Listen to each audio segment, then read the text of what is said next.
Audio বার্তায় খুনের হুমকি তৃণমূল প্রধানকে, তদন্তে নেমেছে পুলিশ। তৃণমূলের গোপালপুর গ্রাম পঞ্চায়েতের প্রধান আকছার মণ্ডলকে অডিও বার্তায় খুনের হুমকি দেওয়া হয়েছে। বুধবার গভীর রাতে হুমকির পাশাপাশি পাঠানো হয় একটি আগ্নেয়াস্ত্রের ছবি। ঘটনাটি জানাজানি হতে এলাকায় চাঞ্চল্য ছড়ায়। আতঙ্কিত প্রধান আকছার মণ্ডল বিষয়টি ক্যানিং পশ্চিমের বিধায়ক পরেশ রাম দাসকে জানান। তিনি জানান, বিধায়কের পরামর্শ মেনে পরবর্তী পদক্ষেপ নেবেন এবং থানায় অভিযোগ দায়ের করবেন। বৃহস্পতিবার সকালে আকছার মণ্ডল ক্যানিং থানায় গিয়ে আইসির সাথে সাক্ষাৎ করেন এবং পুরো ঘটনাটি জানান। পুলিশের তরফে জানানো হয়েছে, ইতিমধ্যেই তদন্ত শুরু হয়েছে। কারা এই হুমকির পেছনে জড়িত তা জানার চেষ্টা চলছে। আকছার মণ্ডল জানান, এমন হুমকির মুখে তার পরিবারও আতঙ্কে রয়েছে। এলাকায় এই ধরনের ঘটনা একদিকে নিরাপত্তা নিয়ে প্রশ্ন তুলেছে, অন্যদিকে রাজনৈতিক উদ্দেশ্য থাকতে পারে বলে অনেকে সন্দেহ করছেন। বিধায়ক পরেশ রাম দাস আশ্বাস দিয়েছেন, দোষীদের দ্রুত চিহ্নিত করে ব্যবস্থা নেওয়া হবে। এখন দেখার বিষয় পুলিশ কত দ্রুত অপরাধীদের নাগাল পায়। তবে এ ঘটনার জেরে পঞ্চায়েত কর্মীদের মধ্যে নিরাপত্তার অভাব নিয়ে ক্ষোভ বেড়েছে। কাল 12টার দিকে একটা মেসেজ আমাকে আসে। সকালে সেই মেসেজটা দেখি। আমার বিধায়ক সাহেবের সঙ্গে আমি কথা বললাম।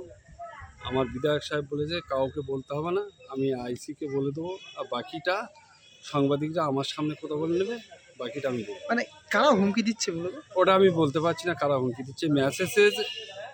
এই মেসেজটুকুই আমি সংগ্রহ করেছি। সেই মেসেজ অনুযায়ী কারা হুমকি দিচ্ছে, কী হচ্ছে, সেই মেসেজটা প্রশাসনিক লেভেলে প্রশাসন বেই করবে। আপনি কি প্রাণনাশের ভয় পাচ্ছেন? হ্যাঁ, কতটা আতঙ্ক রয়েছে আপনাকে? আপনি একটা অঞ্চলের প্রধান। প্রচণ্ড আছে। আপনার নাম? আকছার মণ্ডল, গোপালপুর গ্রাম পঞ্চায়েতের প্রধান। দেখুন, আপনি জানেন যে গতকাল রাত্রে আমাদের গোপালপুর গ্রাম পঞ্চায়েত ক্যানিং পশ্চিমের অন্তর্গত গোপালপুর গ্রাম পঞ্চায়েতের প্রধান আকছার মণ্ডলকে তার টেলিফোনে একটা ভয়েস মেসেজ এবং একটা বন্দুকের ছবি পাঠিয়ে তাকে হুমকি দেওয়া হচ্ছে এবং প্রাণে মারার জন্য চক্রান্ত করা হচ্ছে। প্রথম শিকারটা তারা করেছে এবং সেখানে বলেছে যে এটা একটা ট্রেলার ছিল, পিকচার আমি বাকি।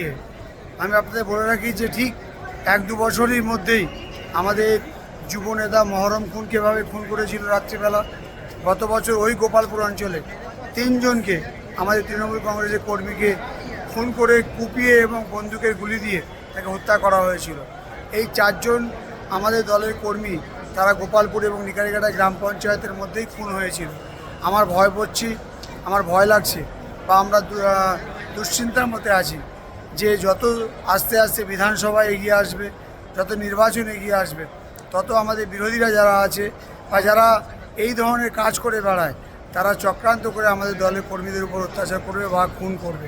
আমি তাই ক্যানিং থানা প্রশাসনকে জানিয়েছি যে এই ব্যাপারটা তদন্ত করার জন্য, এবং আমরা চাইব যে আমাদের দল কেন কোনো একটিও মানুষের যেন কোনো দিন কোনো দুর্ঘটনা না ঘটুক। খুনিরা তারা যেন কোনো চক্রান্ত করে কোনো মানুষকে যেন হত্যা না করতে পারে, তার ব্যবস্থা নেওয়ার জন্য। আমি ট্রিটমেন্টের জন্য একটু বাইরে আছি, তাই আমি এখান থেকেই আপনাদেরকে অনুরোধ করছি এবং বড়বাবুকে অনুরোধ করেছি যে আমি মাননীয় এসপি সাহেবের সঙ্গেও কথা বলবো যাতে এই ব্যাপারটা পুরোপুরি দেখার জন্য।